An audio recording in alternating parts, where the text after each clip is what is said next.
Alright, welcome to another episode of Motorsport Brothers. This is Mate, I'm Ruchik. Tonight we're covering Formula 1 section of the channel. On a rainy Monday. On a rainy Monday, it's actually quite beautiful outside. The only problem is I don't have a weatherproof camera, otherwise we would be outside. Anyway, so today is the analysis of the Canadian Grand Prix that took place on Sunday, yesterday? Yesterday, yeah. And so, my friend Fire... Yeah, well, I have some talking points. Yeah, go ahead. First off, another Mercedes victory. Yeah. Yes. No surprise. It's really tense in Formula 1, I have to say. I mean, up top, we have two drivers fighting. And the funny thing about Monaco and now Canada, in Monaco they made a terrible mistake with Hamilton calling him into the pits, and now yesterday, I mean, what was that actually? In my opinion, they were stopping Rosberg from attacking because it was obvious that he had the pace, and there were some problems with Hamilton's car, and they were just saying, wait, and then when it was actually all over and Hamilton was all good, okay, like I know from where, stop.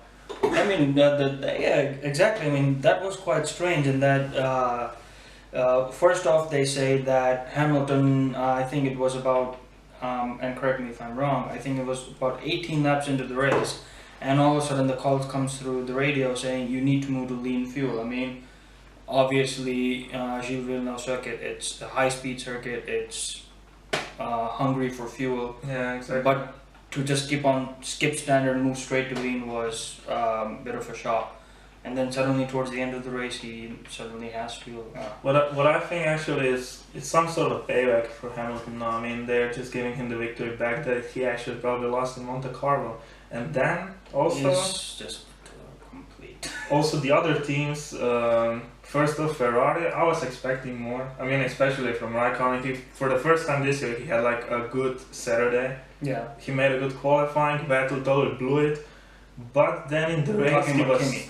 Yeah, but I mean, Vettel now in the race he was flying. Yes, in the end he was just a few seconds behind Raikkonen and he started way in front. Yeah, I mean the only reason that Raikkonen missed the podium entirely is because of the stupid torque problem that he had. Yeah. I mean, what kind of people do they have engineering these cars? I mean, the torque just kicks in and you just go spinning. I mean, what is that? I mean, he's coming around. Okay, he's going like this through the hairpin, and then suddenly just totally. I mean, come on, will Ferrari? Seriously, I mean, you love the team. Come on. Yeah, I mean, okay. So yeah, Ferrari. I mean, those 30 horsepower they actually got now for development. I think the 30 it didn't bring anything, but okay. And then also the other teams. First off, Red Bull again beaten by Ferrari. I mean, this is... I don't know how to put it actually. It is just disastrous. I mean, all the money they have compared to the small team, sister team. I don't know. If I would be Helmut Marko and Christian Horner, I would probably... I don't know. Shut it all down? No, shut everyone in one room and just yell at them. You know what I think? But it's Renault. I mean, it's probably Renault. They have the evidence. Well, I mean, speaking of yelling, there was some news. I think just recently, Helmut Marko warns his drivers.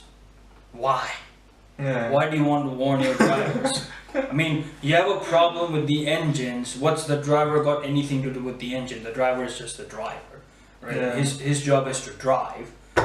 Why don't you take it up with Renault? Leave the poor guys alone. I mean, fine. Maybe a good, sort of shake-up will have them pushing a bit more. But seriously, your problem is with Renault. Get it sorted, guys. Like they're just taking too long. It's really crazy. And yeah, also another big. It's still a big Formula 1 team, McLaren disaster. The oldest one of the old, I mean, right next to Ferrari. Only 3 cars didn't finish yesterday, and 2 of those 3 were both McLarens. And after, what is it now? Marussia. 7 races? Oh, I mean, the cars, yeah. Yeah, so they have 4 points. I mean, that's a disaster. And I don't know how. I mean, it's a good thing that the 2 drivers are currently being backed by this sort of, I think it's $122 million I'm not sure if it's pounds or euros, but it's 122 million at currency deal. Yeah. Engine deal with McLaren, and I think that's the only saving grace that they have, because otherwise I'm really interested if this is really the development rate they were actually Well, hoping for with Honda. It was a big risk. It was a big risk. Any video that I watch about McLaren on YouTube these days, most people are commenting, "Oh, this is just their training year." Yeah. That's a big training curve. I mean, 1 or 2 races fine, but what is it? The season started in early March, Australia. We're now in the beginning of June with Canada, and they still haven't got its thing sorted out. But after all what we saw yesterday, it was, especially from the overtakes, it was a great race. Massa did this great run on who was it? Marcus Ericsson from Sauber. On Ericsson, exactly. And I mean that's the sort of racing that I've just started following F1 recently, but that's the sort of racing that I've seen from the older videos, with Senna and Mansell, and just going wheel to wheel. That's what we want as fans. So if Bernie Ecclestone, you're watching this video, please bring that back. Yeah, and also one important thing is the Stewards. They're smarter than the last times. I mean, the thing between Vettel and Hülkenberg, it was a clean race in action. But I mean, yes. He spun. He actually probably saved a crash. Yes. But I mean, Vettel was already power, and it's a great fight all in all. And it's interesting you mentioned that one, because I'm following Nico Hülkenberg, just the driver, on Facebook. And before every practice and after every practice and after every race, he usually posts something. And he was saying this exact thing, is that he had a choice: either they crash or he spins out and lets Vettel take the lead, and he went for the safety. So I would say, from a driver's perspective, pretty good move, Nico. Yeah, exactly. Break it up. And on that point, it's Le Mans in 6 days. 5 days. 5 days. It's still continuing with Hülkenberg. He's actually going to be racing for Porsche this year, and Porsche has a really strong driver lineup. You have Nico Hülkenberg, who's a current F1 driver, I think, and he's the only driver this year who's doing both Formula 1 and the VEC, and that's a busy cat. That's pretty impressive. Alonso wanted to do the same, and they blocked him out. Team. Ex-F1 drivers, you have Mark Webber, who's won the Monaco Grand Prix. Maybe it would be better than have 4 points this late in the season. maybe even something. He's just having a bad year, Alonso. Anyway, coming back to Le Mans, we have Mark Webber, who is ex-Red Bull driver, great guy, great driver. He's in the team. We have Timo Bernhard, who's already won Le Mans in 2009, I believe. And also, Timo Bernhard is one of the few people who completed 2 legs of the Motorsport Triple Crown.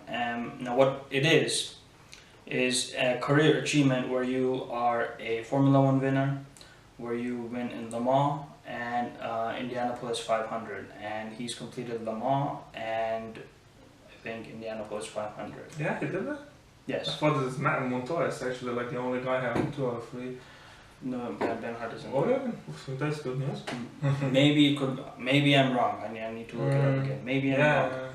But Bernhard is a really strong driver. So and we have several other newcomers as well in the team. So they have a great balance. They have great talent. So I'm really looking forward to a great race Saturday and Sunday.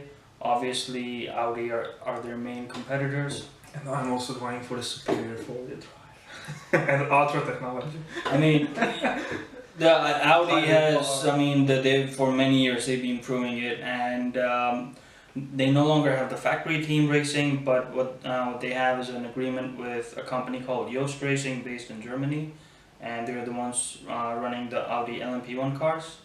So this rivalry is definitely to watch out for. And later in the middle of the week, I will be doing middle of France.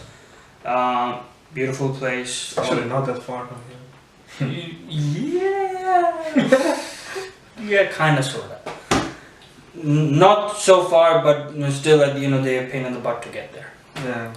Anyway. It's in the middle of nothing. I digress. It's this weekend, starts at 1500 on Saturday, ends at 1500 on Sunday, with the Drivers' Parade taking place sometime during this week. I will be posting videos, a short video with a preview of the race, some analysis of it, and obviously I'll try to make it as interesting as possible without giving you guys a lecture, because that's not what we're doing here.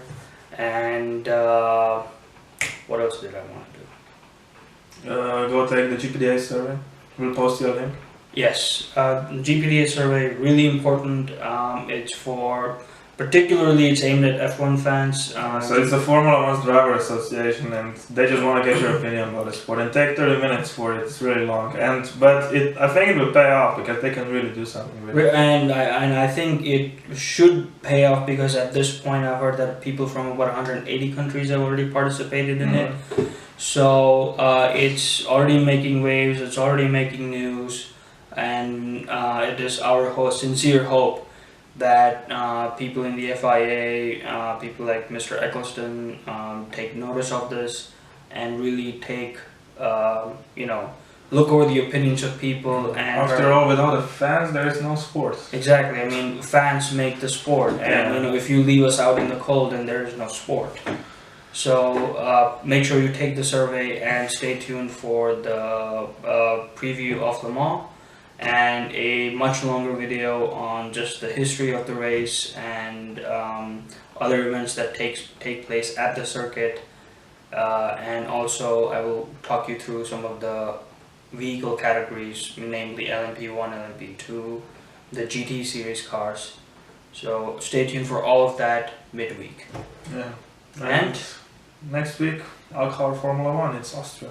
Speedback 21 and 22. Yeah, next weekend, so we'll be on that.